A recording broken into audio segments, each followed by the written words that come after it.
प्रतिष्ठान नेपालको मङ्सिर महिनाको सूचना। 2080-81 सालका अनेक चाडपर्व र सन्दर्भको अवसरमा एकमुष्ट शुभकामना अर्पण गर्दै लघुकथा प्रतिष्ठान नेपाल प्रस्तुत गर्दछ। मङ्सिर महिनामा परेको विश्व अपाङ्ग दिवस सन्दर्भमा फरक क्षमता विषयक लघुकथा अभियान 2080। यस अभियानमा सहभागी हुन सन्दर्भ अनुकूलको लघुकथा मङ्सिर 17 गते पोस्ट गर्नुहोला। निर्धारित दिन अघि पछि पोस्ट गर्नु भए लिङ्क पठाएर सङ्कलनमा सहयोग गर्नुहोला। उत्कृष्ट 11 अभियानी लघुकथा लेखकलाई सम्मानोपारले विभूषित गरिनेछ। सबै लघुकथा समेटी सन्दर्भ लघुकथा प्रधान पत्रिकाको अङ्क 8 प्रकाशन गरिनेछ। विस्तृत जानकारीका लागि मङ्सिर महिना अभियान संयोजक बालकृष्ण काफ्ले, गाईघाट उदयपुर तथा मनोहर पोखरेल, लक्ष्मी रिजाल, नन्दलाल आचार्य अर्थात् मलन समूह एवं लघुकथा प्रतिष्ठान नेपाल र सन्दर्भ लघुकथा प्रधान डिजिटल पत्रिका परिवार।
एक सर्जकका 5 उत्कृष्ट लघुकथा प्रस्तुत हुने आइतबारे 5 लघुकथा कार्यक्रममा हजुरहरू सबैलाई म लक्ष्मी रिजाल रूपनगर सप्तरीबाट हार्दिक नमस्कार र स्वागत छ।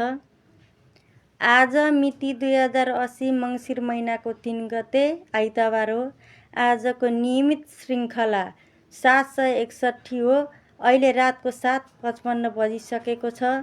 हजुरहरू सबैले 8:30 बजेसम्म लघुकथा श्रवण गरेर र टिप्पणी जनाएर साथ र सहयोग दिन सादर अनुरोध छ। यस नवीनतम कार्यक्रमको पहिलो सर्जक हुनुहुन्छ आज हामीमाझ राजु छेत्री अपुरो। उहाँले छानेका उहाँकै 5 उत्कृष्ट लघुकथा सूची यस्तो छ। लघुकथा छुट राजु छेत्री अपुरो, लघुकथा सजाए राजु छेत्री अपुरो, लघुकथा ठुलै मान्छे राजु छेत्री अपुरो, लघुकथा आई लभ नेपाल राजु छेत्री अपुरो र अन्तिम लघुकथा छ उपाय राजु छेत्री अपुरोकै। आज यो पहिलो कार्यक्रम नयाँ कार्यक्रममा पर्नुभएको राजु छेत्री अपुरोको उहाँकै आफ्नै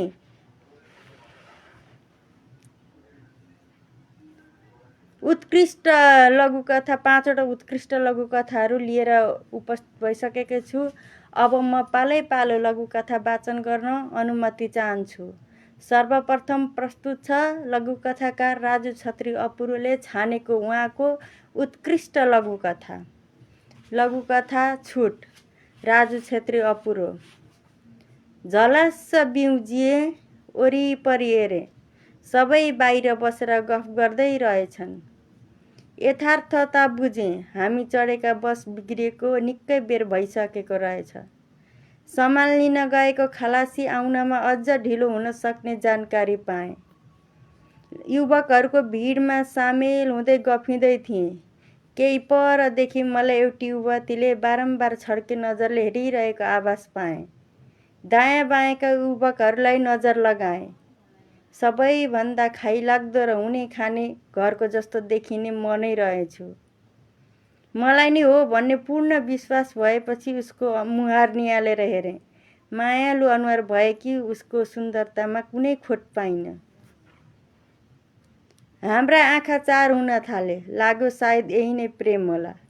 यो बस बिग्रेको हाम्रो भेट हुनलाई पो रहेछ। उसले इसारा गरी। उसका साथी गललल हाँस्न थाले।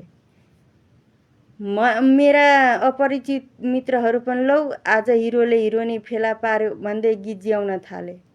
आमाको सुन्दर बुहारी भित्र्याउने सपना साकार हुन लागेको महसुस गर्दै उसको नजिक पुगेँ।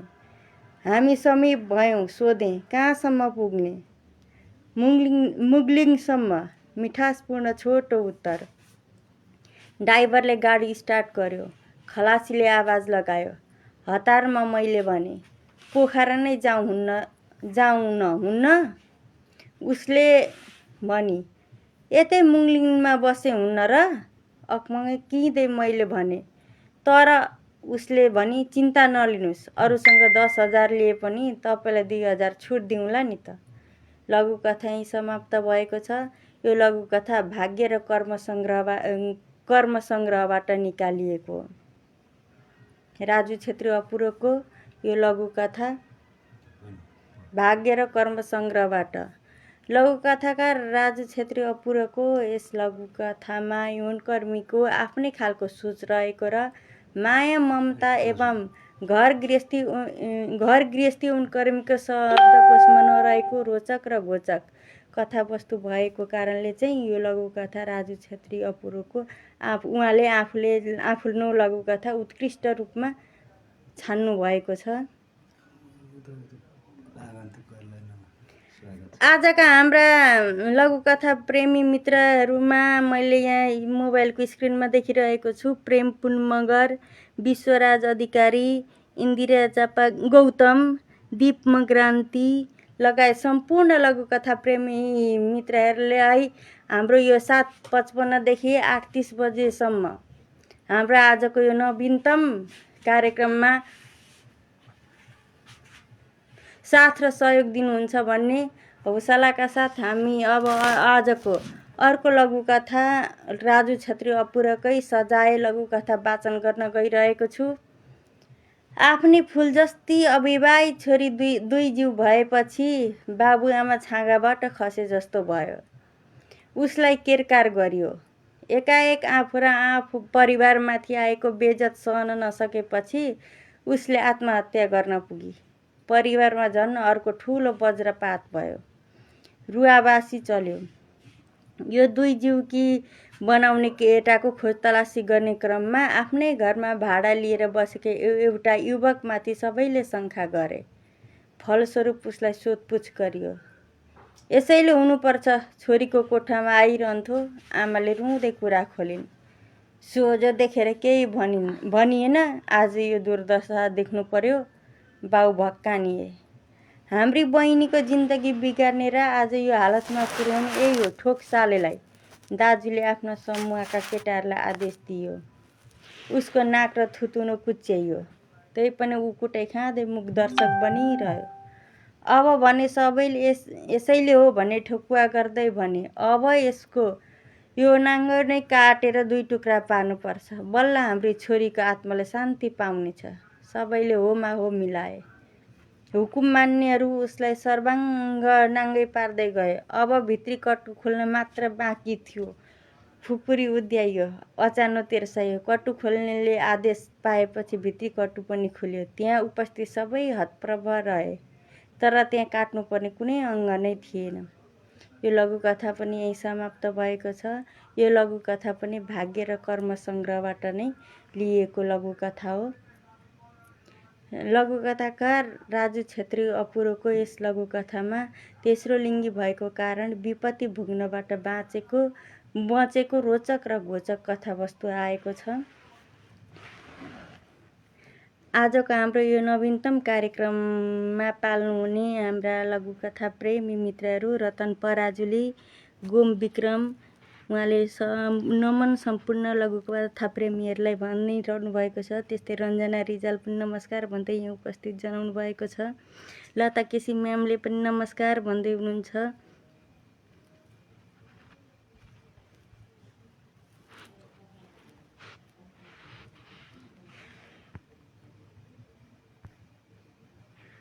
यहाँहरू सम्पूर्णमा फेरि पनि हार्दिक स्वागत तथा नमस्कार भन्दै आजको तेस्रो लघुकथा राजु छेत्री अपुरोको म यहाँहरू सामु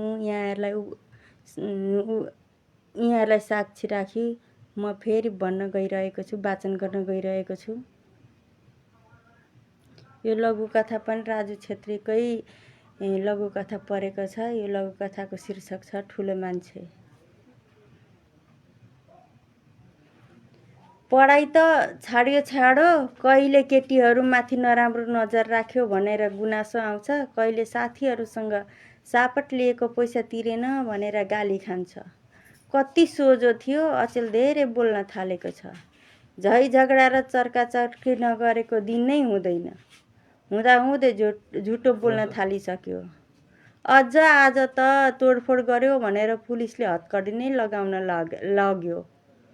पिँढीको कुनामा बसेर गालामा हात लगाएर झोक्राएर बसेका श्रीमानलाई गभरि आँसु पार्दै कान्छो छोराको वृत्तान्त सुनाइन् पार्वतीले। उनी फेरि एकछिन रोकिएर लामो सास तान्दै आफ्ना श्रीमानलाई दुखेसो पोख्न थालिन्।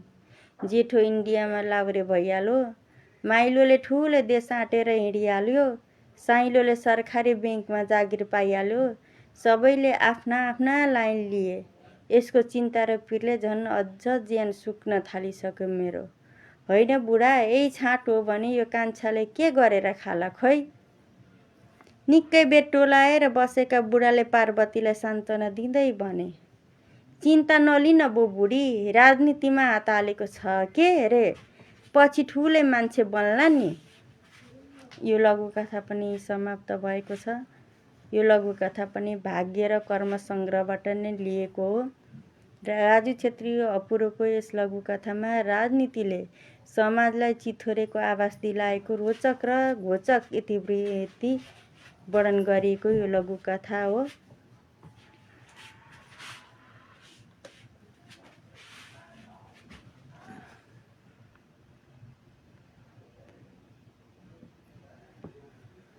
अब चाहिँ प्रस्तुत छ लघुकथाकार राजु छेत्री अपुरोले नै छानेको उहाँको अर्को उत्कृष्ट लघुकथा। यो लघुकथाको शीर्षक छ आई लभ नेपाल।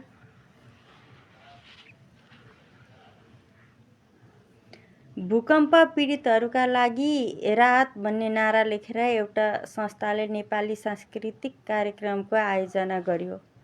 दर्शकहरू आफ्ना वेशभूषामा सजिएर हलभित्र प्रवेश गरे। दर्शकहरूको मन जित्ने भरपुर प्रयास गरे। कार्यक्रमको मध्य नहुँदै दर्शकहरू विभिन्न बहाना बनाउँदै बाहिरिन थाले। यस्तो लाग्न थाल्यो अबको केही क्षणमै आयोजक र अतिथिहरू बाहेक अन्य दर्शकहरू नै हुने छैनन्। उद्घोषक महोदयद्वारा पटक पटक ध्यानाकर्षण गराइए पनि बाहिर गफ गरिरहेका युवा युवतीहरूमा कुनै प्रभाव परेको थिएन। त्यसपछि आयोजकले एउटा गीत ठुलो स्वरमा बजाए। हेर्दा हेर्दै आई लभ नेपाल भनेर लेखिएका रङ्गीचङ्गी टी सर्ट लगाएका युवा युवतीहरूको ठुलो जमात तछाड मछाड गर्दै हलभित्र प्रवेश गरे। स्टेजमा आधुनिक देखिने दुई सुन्दरीहरू आफ्नो कामुक नृत्य प्रदर्शन गर्दै थिए। हलभित्रका युवा युवतीहरू उफ्री नाच्न थाले भने अन्य दर्शकहरू पनि आफूलाई सम्हाल्न सकिरहेका थिएनन्। त्यहाँ बजेको गीतको बोल थियो, मुन्नी बदनाम हुई डार्लिङ तेरे लिए, झन्डु बाम हुई डार्लिङ मेरे लिए। यो लघुकथा पनि यही समाप्त भएको छ। यो लघुकथा पनि भाग्य र कर्म सङ्ग्रहबाट नै लिएको हो।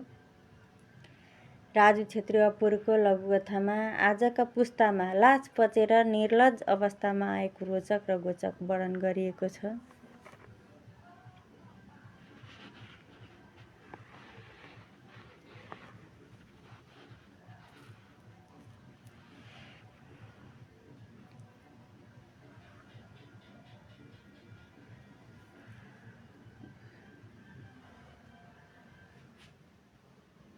अन्त्यमा प्रस्तुत छ लघुकथाकार राजु छेत्री अपुरोले छानेको उहाँको उत्कृष्ट लघुकथा।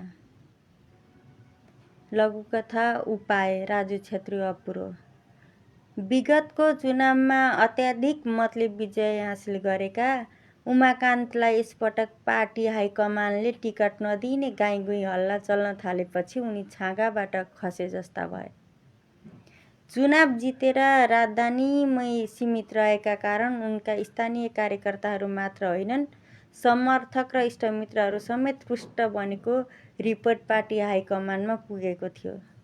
त्यसो त उनले 2-4 ठाउँमा विकास नगरेका पनि होइनन्, 2-4 जनालाई जागिर नखुवाएका पनि होइनन्, तर चुनावमा वाचा गरे अनुरूपको कार्य गर्न सकिरहेका थिएनन्। अकस्मात उनी बिरामी परे। एम्बुलेन्स मगाइयो, इमर्जेन्सी वार्डमा लगियो, त्यसपछि वार्डमा भर्ना गरियो। कसैले सामाजिक सञ्जालमा नेताजीको विवरण पठायो। सञ्चारकर्मीहरूले आफ्नै ढङ्गले समाचार सम्प्रेषण गरे। दैनिक भेटघाट गर्न आउने कार्यकर्ताहरू, इष्टमित्रहरू र समर्थकहरूको भिड लाग्न थाल्यो। आफूले गरेका र निर्माणाधीन कार्यहरूको चर्चा त छँदै थियो, अरू साना पार्टीले केन्द्रीय योजनामा पारेका साना ठुला विकासका कार्यहरू पनि आफ्नै पहलमा पारेको भन्दै उनीहरूको मन जित्न थाले। रुष्ट हुन पुगेकाहरूलाई यो पाला जागिर दिलाइदिने आश्वासन दिँदै गए। फलस्वरूप 2 हप्ता लामो अस्पतालको बसाइमा देखिएको जनलहरको रिपोर्ट पुगेपछि पार्टी हाइकमानले उनलाई पुनः टिकट प्रदान गर्यो। यो लघुकथा पनि यही समाप्त भएको छ। सङ्घर्षशीलताको नाममा हावादारी गफ छुट्नेले नै बहानाबाजी गर्दै ब्रह्मलुट गरेको वृत्तान्त बताउने काम यस कथाले गरेको छ।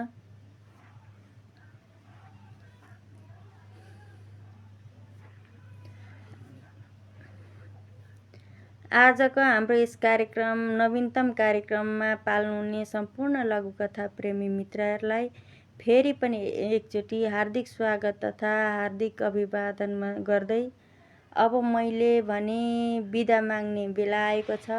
लघुकथा प्रतिष्ठान नेपालको अनुरोधमा आफ्ना 5 थान उत्कृष्ट लघुकथा प्रेषण गरी साथ र सहयोग गर्नुहुने लघुकथाकार राजु छेत्री अपुरोप्रति हार्दिक आभार प्रकट गर्दछु। साथै कार्यक्रमभरि लघुकथा सुनेर सान्दर्भिक टिप्पणी गरेर सक्रिय सहभागी हुने सम्पूर्ण महानुभावहरूमा कृतज्ञता जाहेर गर्दै बिदा माग्छु। हवस् त, नमस्कार, धन्यवाद।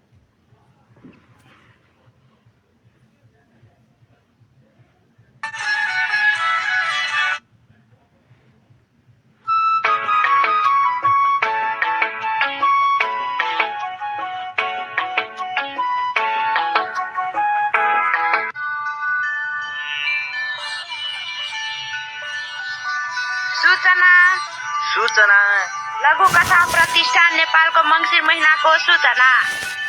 2080-81 सालका अनेक चाडपर्व र सन्दर्भको अवसरमा एकमुष्ट शुभकामना अर्पण गर्दै लघुकथा प्रतिष्ठान नेपाल प्रस्तुत गर्दछ। मङ्सिर महिनामा परेको विश्व अपाङ्ग दिवस सन्दर्भमा फरक क्षमता विषयक लघुकथा अभियान 2080। यस अभियानमा सहभागी हुन सन्दर्भ अनुकूलको लघुकथा मङ्सिर 17 गते पोस्ट गर्नुहोला। निर्धारित दिन अघि पछि पोस्ट गर्नु भए लिङ्क पठाएर सङ्कलनमा सहयोग गर्नुहोला। उत्कृष्ट 11 अभियानी लघुकथा लेखकलाई सम्मानोपारले विभूषित गरिनेछ। सबै लघुकथा समेटी सन्दर्भ लघुकथा प्रधान पत्रिकाको अङ्क 8 प्रकाशन गरिनेछ। विस्तृत जानकारीका लागि मङ्सिर महिना अभियान संयोजक बालकृष्ण काफ्ले, गाईघाट उदयपुर तथा मनोहर पोखरेल, लक्ष्मी रिजाल, नन्दलाल आचार्य अर्थात् मलन समूह एवं लघुकथा प्रतिष्ठान नेपाल र सन्दर्भ लघुकथा प्रधान डिजिटल पत्रिका परिवार